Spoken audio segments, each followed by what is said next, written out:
Hello and welcome back to another episode. Today sees us back in the bush at the Howard-Torbanley area, and today marks the last day of the adventure series of our coal mine mountain bike explorations. So Hervey Bay was famous for having some of the most sought after black coal in the world, some of the highest heat that it burned at, low ash rate, and we had some huge coal mines here, and there's not a huge amount left, but we've done a pretty good job documenting them. So thought I'd kick off today with a couple of old photos. Well, this one's actually not so old. It's from just before the year 2000. I believe this is the number 12 site. You can still see the winch room. Still intact, the old timber shack there. This is a photo from around about the 40s of the Howard Colliery. This is what would have housed the famous Jubilee shaft. And the miners all assembles via push bikes or bicycles at the Burgowan number 15. And this is a day in 1926 when the Premier William McCormick took a day out to visit the Burham coalfields. What a proud day that would have been for all the locals to have that happen. And a couple of really cool photos here. This is all the workers about to drop down into Burgowan number 11. I'd say, judging by their appearance at the start of their shift. And probably one of the most iconic photos. This is Charlie Reid, I believe, about to go in or coming out of number 7. Look at those timbers. Even back in the day, they look dodgy, but you guys enjoy the video. All right, good morning, everyone. Alright, today we're off on another adventure, and today we are at the long abandoned Burgowan number 7 mine. Still some pretty cool artefacts left in the bush, so today's going to be a pretty good fun adventure. We're starting here, a mine that closed in the 70s. Big coal mine, and pulled out about 1 million tonnes of coal to the surface back in the day. I think it was operational from the late 20s to almost 1970. You can see this is sealed off really well. It does look to be an old shaft in there. Let's take a bit of a glimpse of this. But today's going to be a cool adventure. I'm pretty pumped up about it. This is actually one of the easiest sites to find. And I've actually lapped this road several times. But the bush has really taken over here, so it's actually the easiest to find, apparently, and the last one I was able to find after hours of exploration in the bush. So we're going to start here, and we're going to do something a little bit different today. There's a lot of stuff that I miss, according to the maps. I'm on my bike, and I tend to stick to just the fire trails. But today we're going deep bush. We're going through the bush from this number 7 colliery all the way to number 12. Without really hitting any trails, and I think we're going to find some pretty cool stuff on the way. This one's sealed off really well. You can see the remains of an old shaft down the bottom there.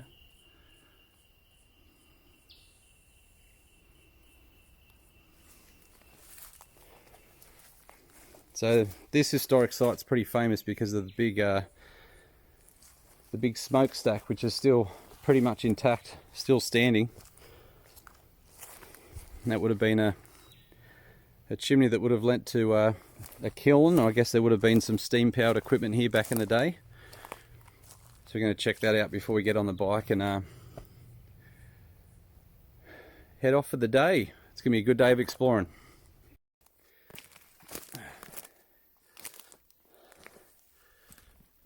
So we're going to go for a bit of a walk around and see what we can find.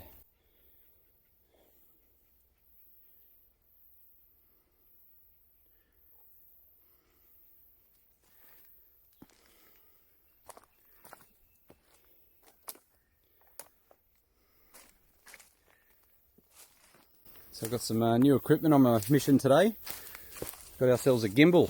I got sick of feeling motion sickness whenever I watch my GoPro footage back, so hopefully the footage is a little bit smoother for us all. Here's one of our first big heaps that were coming up. So this is all the waste material that they had to mine to get down to the coal seam. So I don't know how deep the seam was here, but I think it's under 500 feet, so that means they had a lot of rock or clay, mud, that they had no use for. And you can see how, I don't know if the camera's going to pick it up, got some sun, how high the lantana is. I would say everything to the east of us here is going to be all big mullock heaps.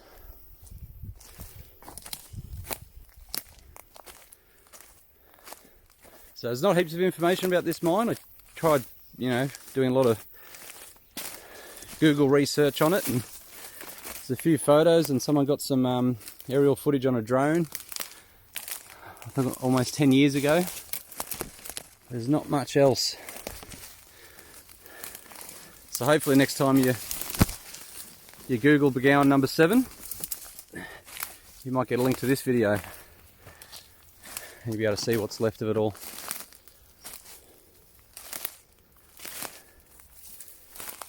It is pretty much impossible to know what some of these big steel structures where there's not much left of this thing. Really disappointingly, it's also hard to tell because there are so many bogans that throw their shit in the bush instead of doing the right thing and taking it to the tip. Some of it rusts away and it's hard to tell the difference between old and new. And as always, you've got to be careful with your footing, because I believe the biggest shaft in this mine was almost 1,000 feet deep. Now that's long been sealed up with concrete pads, we've been told.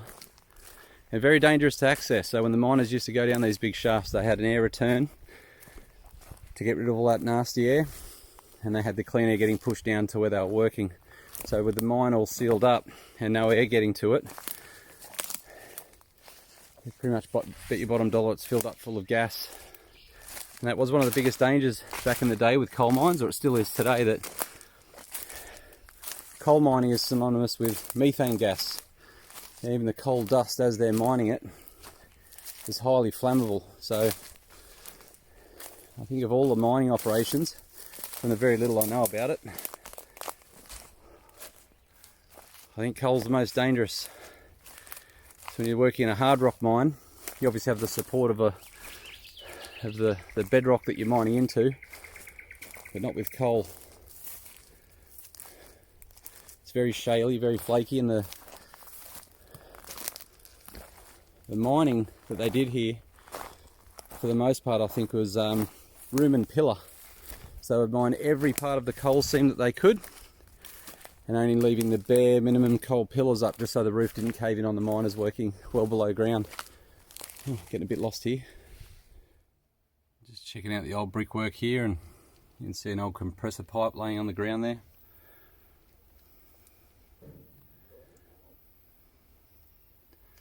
So this was a big mine.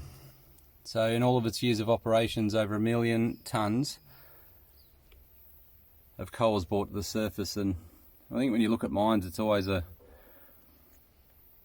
pretty cool way to see how the technology's evolved. So, you know, the big mines in Queensland at the moment, some of the big Rio Tinto operations, I know some pull out 10 to 12 million tonnes of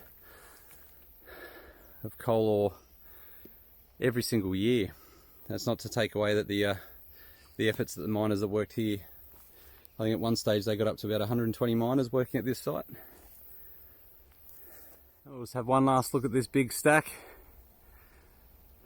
Could probably spend a whole day just checking out this mine. Like I said in the earlier piece, it's the scale of this one, say she was a big one, but we got a big day of adventuring, so on a bike and off we go. So like I said, today we're gonna find some cool stuff today, because all of the maps that I've recently reviewed shows that I'm going past all of the good stuff and some of the historical sites just by sticking to the fire trails. But if I cut through some bush today in the Walligan Forest near Burgowan, pretty sure we're going to find some cool stuff worth videoing for you all. So see you in a bit.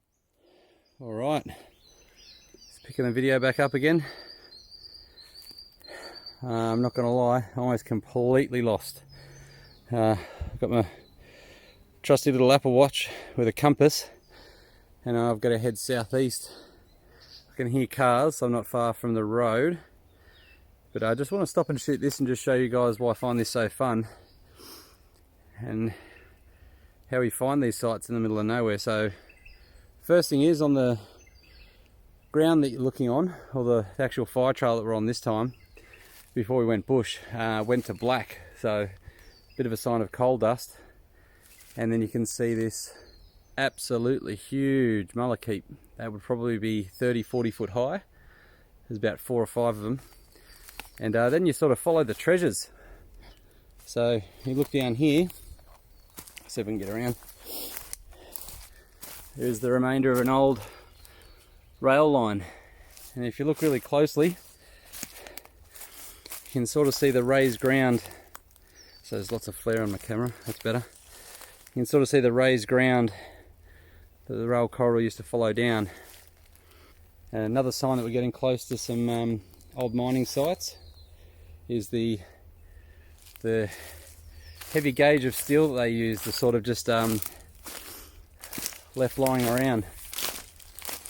And all the old mine sites here, all the Torbenley, Robinsons, Burgowans, it's all that really heavy gauge steel.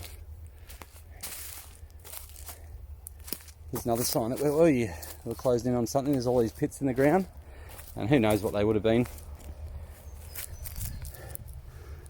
Could have been an air shaft, could have actually been like a manway down. So unfortunately I can't tell you where we are, other than we're getting close to a mine.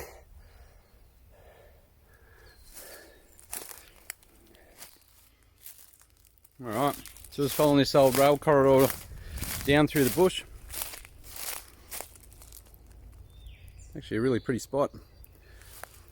Check out the size of this dump.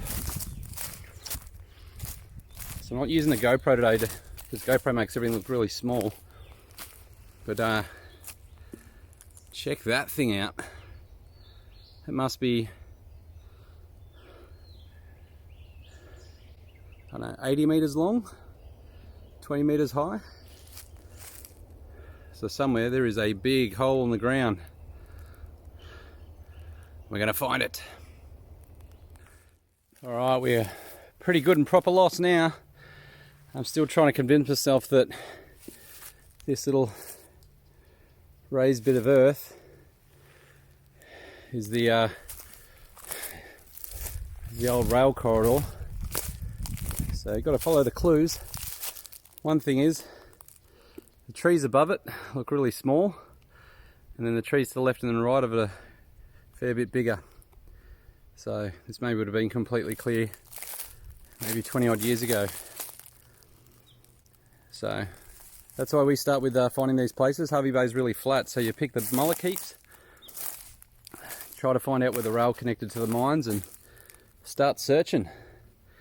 We'll follow this for a bit. Alright, so we've been following this corridor along for a little while now, and sure enough, artefacts all along the way, mind you.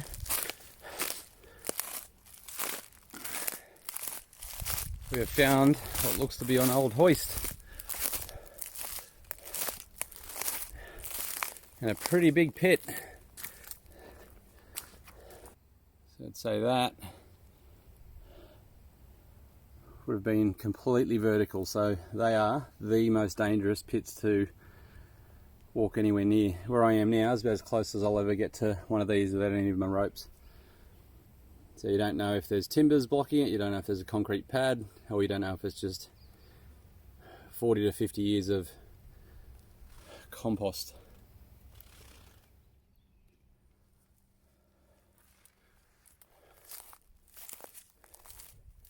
So I haven't found anything significant yet, but still trying to follow. The only thing we haven't found is that really heavy gauge cable yet. Have found another really big pit.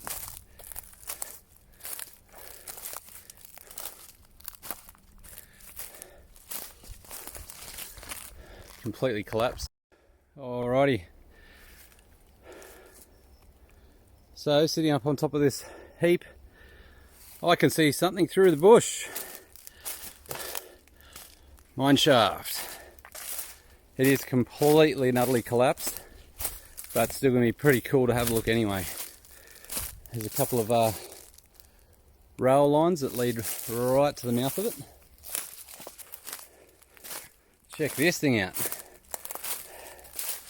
So the portal's fallen on its back.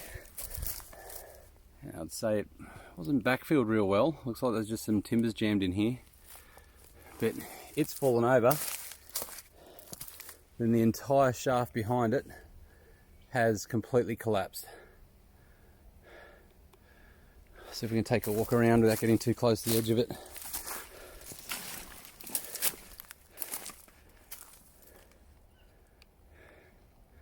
Big cave-in.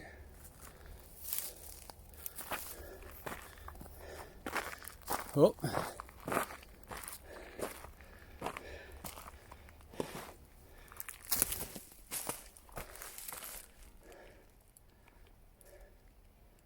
That might be worth a look.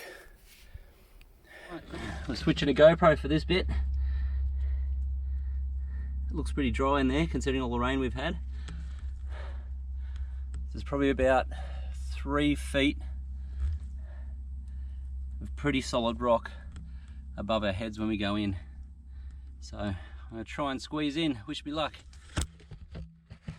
Alright, so the footage coming up is definitely not award-winning. I've been looking for abandoned mines in the Fraser Coast region for about 3 or 4 months, and finally found one. Adrenaline was pumping, grabbed my GoPro and tilted it down, so it's about a 6-minute video of the foot, or the sill actually call it, of the mine. So I'll show you a bit of it.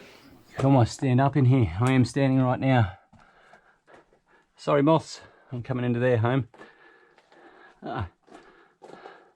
There's some mine frogs. I don't know if you can see that on the GoPro. Wow, how far back does this back? So if this is a manway, remember in the mines, they were pulling this out by hand till the 50s, till they had assistance from diesel engines. So these shafts only went down at about a 7 or 10 degree angle.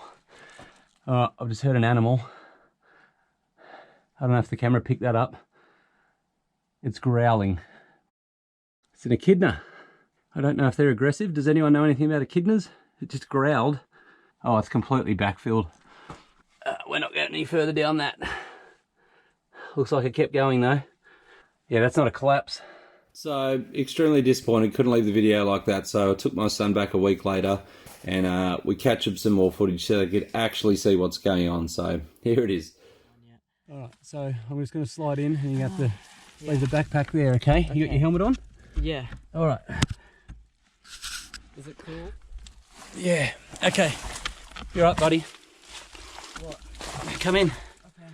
Don't touch the roof, whatever you do, mate, okay? What? Yeah, just wait up. Oh my god. It looks like it's already pinched off, but we'll soon see. Wait, look over here.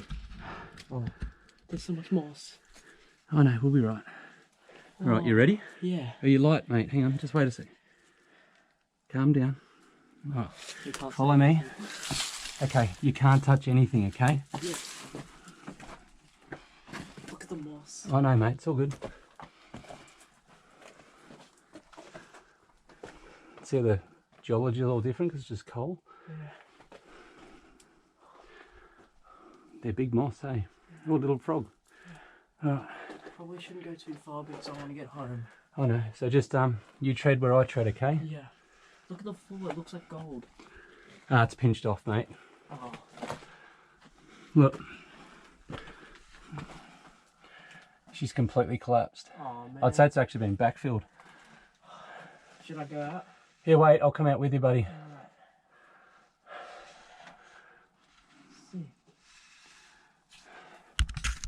Alright. Oh. Did the moth get you? Alright, mate, come on. Okay, mate, you can't touch the roof, okay? Yeah. Okay, so you keep your helmet on. And I just want you to focus on not touching the roof, okay? Okay. You right? Up, shoot, your back's hitting the roof, mate. I can see the rocks moving. That's it, buddy. Core strength. That's it. There's a big tree you can hold on to. No, don't, because it's holding the rock up. Okay. All right, I need you to step about 6 feet back. I am. I need you to pass, I've got to pass the helmet through, dude, because I won't fit through the helmet.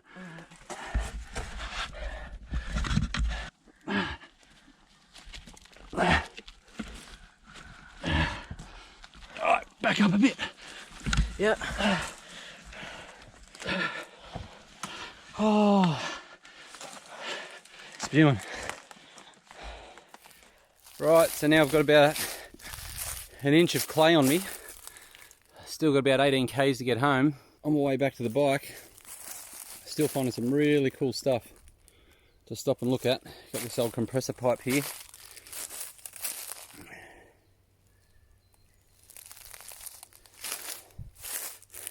And check out this old brickwork. Behind this big riveted bit of iron. Looks really cool. The hedgehog mine, as it will be known, must have been a big one. I followed like 2 k's of tramway. I found about 3 or 4 boilers, and I found the very remains of what used to be a pretty substantial underground coal mine. Ow! And here we have a little furnace.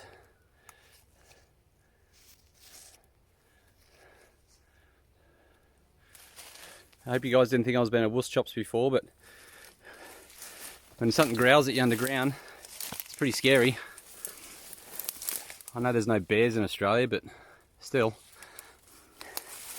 they are spiky. So is this lantana. God. So I'm pretty sure I could explore around here most of the day, but I've got to preserve my energy because I've got to get back.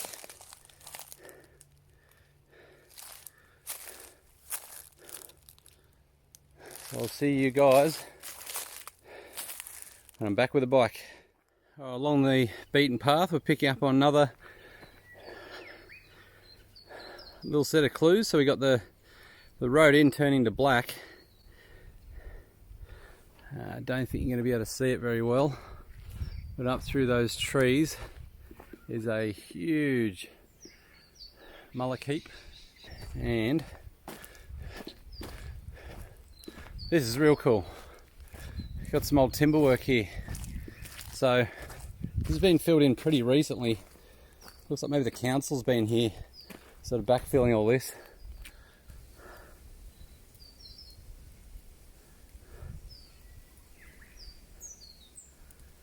And then just over the other side of the path,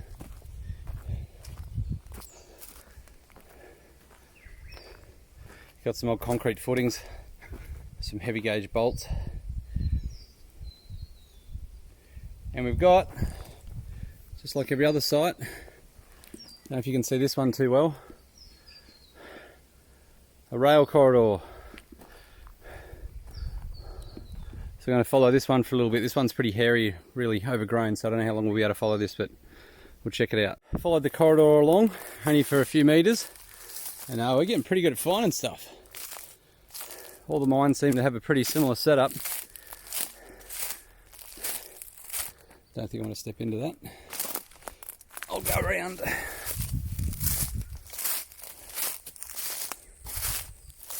So we just ventured off the railway corridor. I'm starting to understand what people said about just the entire bush just being littered with mines.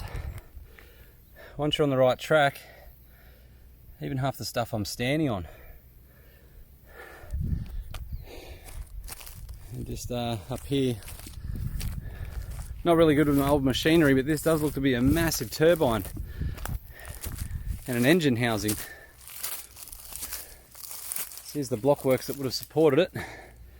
That looks like they would have fed in coal. That's pretty cool. It still opens.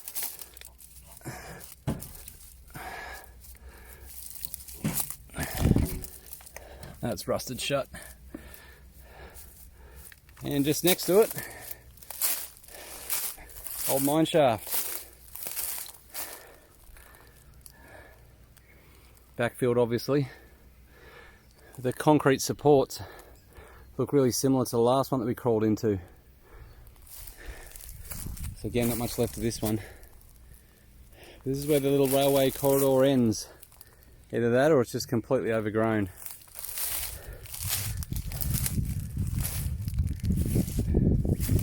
Look at the size of this thing. That's what makes me think it's a turbine, just because they look like impellers.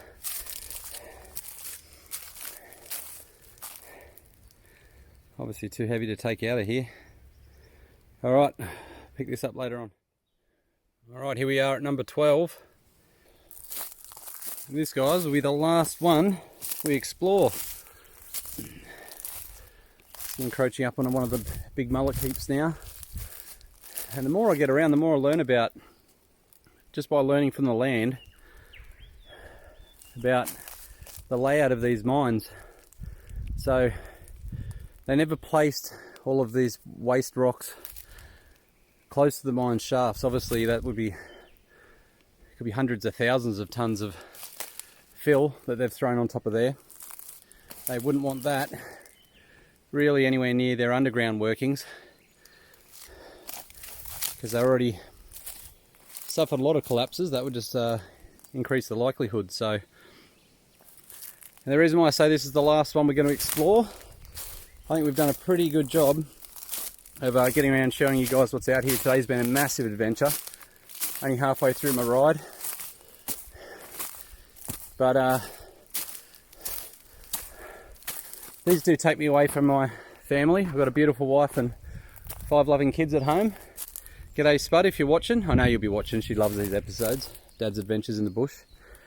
But we're not just going to wrap it up there. What I plan to do, got some time off coming up soon, is I've been really fortunate. A few people have reached out to me on social media and willing to put me in touch with some ancestors that work the mines. So instead of you guys just watching me rummage around the bush going, oh look, we'll actually be able to sit down, and plan is to have a beer with one of the grandfathers that worked underground at the Miners' Arms in Howard, and that is how we will wrap up this series of trying our best to document what's left out here. And hopefully you've enjoyed watching them. Maybe a few people on the Fraser Coast have always been curious as to what's out here, and it's very hard to access. I know the place pretty well now, and I've gotten some places that 4-wheel drives will never get to. So alright, we'll just keep exploring around here, and then I've got to start my trek home. Alright, so we've done a little bit more exploring. Running low on energy. Got a long ride back. We've definitely found what remains of colliery number 12 at Burgowan. Looks like this one was packed up pretty well. There's just stuff littered everywhere through the bush. Look at these old timbers.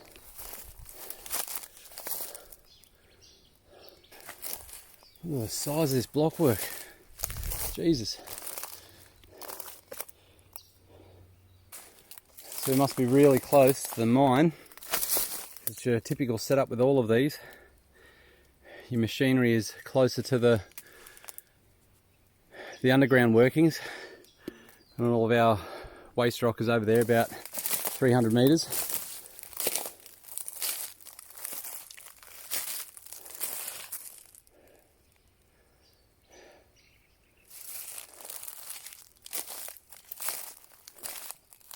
I don't think we're going to find a shaft here because I think it was packed up pretty well, but won't stop me looking. Oh, we got some rail.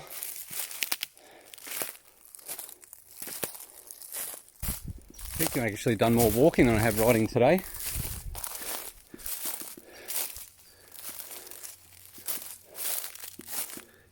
The only disappointing part about today is I found out a couple of months ago that I think number 7 was still standing until the late 90s.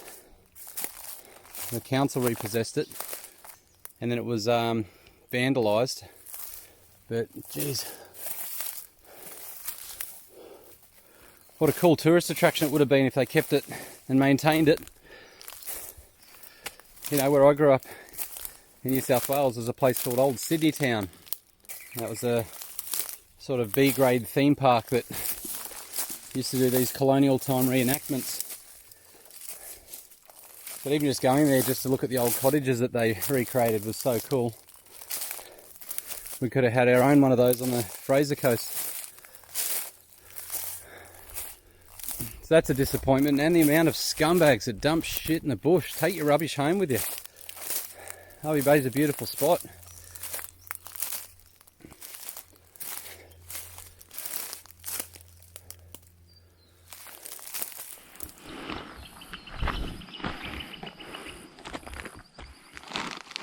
Alrighty guys, that wraps up episode 5 of the Burgowan Mines. I hope you enjoyed today's adventure. It ended up being about 40 k's in about 7 hours as a mission. So the next season, I guess, will take us actually out west to Biggenden, Mount Shamrock, and to some old hard rock mines that we're going. But just before we do, we are going to do an interview later on in the year.